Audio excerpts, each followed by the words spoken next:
नमस्कार, मैं प्रियंका। आप देख रहे हैं 4 PM। लाइव कैमरे पर झूठ बोलकर फंस गए अमित शाह, जगदीप धनखड़ ने मुंह दिखाने लायक तक नहीं छोड़ा। तो फिलहाल धनखड़ के इस्तीफे को लेकर अमित शाह ने ऐसा क्या कह दिया है कि अब इस्तीफा कैंसिल होने की नौबत आ गई है। आपको शाह का बयान सुनाएंगे, लेकिन खबर में सबसे पहले कैसे धनखड़ ने गुजरात लॉबी को ठिकाने लगा दिया है, खबर देखिए। इस खबर में लिखा हुआ है कि जगदीप धनखड़ के इस्तीफे पर सस्पेंस खत्म, 7 महीने बाद उपराष्ट्रपति ने तोड़ी चुप्पी, बोले बीमारी वजह नहीं। तो बीमारी वजह नहीं है तो असल वजह क्या है, इसको लेकर बवाल खड़ा हो गया है। मतलब कि आप जानते हैं कि किस तरीके से मोदी सरकार से लेकर गोदी मीडिया ने प्रोपेगेंडा चलाया कि अचानक से उपराष्ट्रपति जगदीप धनखड़ बीमार हो गए हैं और उन्होंने स्वास्थ्य कारणों का हवाला देकर इस्तीफा दे दिया है। फिलहाल इस्तीफे में भी इसी वजह को मेंशन किया गया, लेकिन अब इस वजह को ही जगदीप धनखड़ ने खारिज कर दिया है। मतलब पहली बार जगदीप धनखड़ अपने इस्तीफे को लेकर बोले हैं, और बोले हैं तो ऐसा बोले हैं कि मोदी सरकार की धज्जियां उड़ाकर रख दी हैं। आप अच्छे से जानते हैं कि 20 जुलाई 2025 को जगदीप धनखड़ राज्यसभा की कार्रवाई में सुबह शामिल हुए, लेकिन अचानक से आनन फानन में रात 9:30 बजे इस्तीफा हो गया। एक तरफ इस्तीफा हुआ, वहीं दूसरी तरफ 21 जुलाई को सुबह 12 बजे इस्तीफा मंजूर हो गया और 1 बजे तक नोटिफिकेशन भी जारी कर दिया गया कि जगदीप धनखड़ ने अपनी कुर्सी को छोड़ दिया है। तो आप समझ सकते हैं कि किस तरीके से जगदीप धनखड़ पर दबाव बनाया गया, और कितना तगड़ा ये दबाव बनाया गया, इसको लेकर अब खुद धनखड़ सबके सामने आकर खुलासा कर रहे हैं। जाहिर सी बात है कि उपराष्ट्रपति का इस्तीफा प्रधानमंत्री और गृह मंत्री एक्सेप्ट नहीं कर सकते। संविधान में बाकायदा नियम लिखा हुआ है कि प्रधानमंत्री और गृह मंत्री को यह हक नहीं होता है कि वो उपराष्ट्रपति का इस्तीफा एक्सेप्ट करें या फिर कि उपराष्ट्रपति से उसका इस्तीफा मांगे।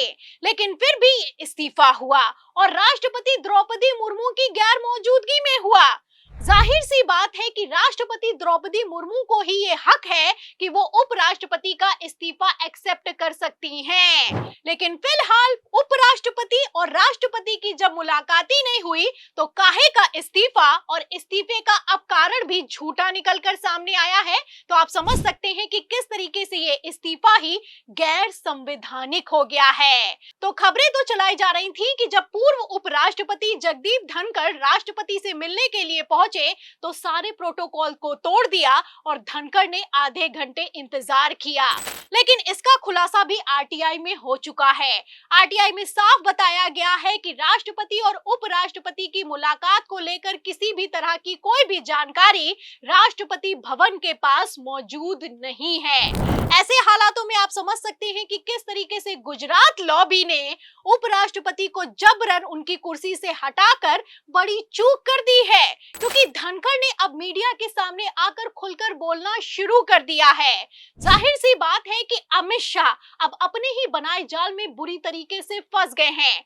आप अच्छे से जानते हैं कि एक तरफ पूर्व उपराष्ट्रपति जगदीप धनखड़ का इस्तीफा हुआ, वहीं दूसरी तरफ धनखड़ लापता हो गए। एक तरफ धनखड़ लापता हुए, वहीं दूसरी तरफ बवाल हुआ, और जब बवाल हुआ तो सवाल किया गया कि धनखड़ कहाँ है, गृह मंत्री खुद बताएं, और नहीं बताया तो सुप्रीम कोर्ट में याचिका लगाई जाएगी। आज सत्ता की आंखों में आंखें डालकर पत्रकारिता करना मुश्किल हो गया है।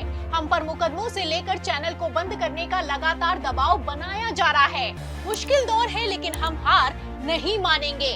इसीलिए हमारे चैनल को ज्यादा से ज्यादा ज्वाइन करें और स्वतंत्र पत्रकारिता को जिंदा रखने के लिए जितना हो सके हमारा आर्थिक सहयोग करें। उम्मीद है कि आपके सपोर्ट से ये जंग भी हम जीत जाएंगे।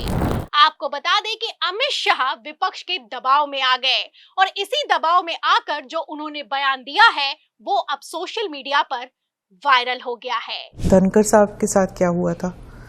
उन्होंने आपने प्रेशर डाला था उन पर रेजिग्नेशन के लिए? मुझे लगता है एएनआई ने रिसर्च विंग बंद कर दिया है। धनखड़ साहब का इस्तीफे का पत्र स्वयं स्पष्ट है। इन्होंने अपने आरोग्य का हवाला देते हुए इस्तीफा दिया है, स्वास्थ्य का हवाला देते हुए, और उन्होंने सरकार के मंत्री, प्रधानमंत्री और सभी सदस्यों का हृदय से उनके अच्छे कार्यकाल के लिए धन्यवाद किया है। तो सुना आपने, देश का गृह मंत्री खुद मीडिया के सामने आकर बताता है कि स्वास्थ्य कारणों की वजह से उपराष्ट्रपति ने इस्तीफा दे दिया है।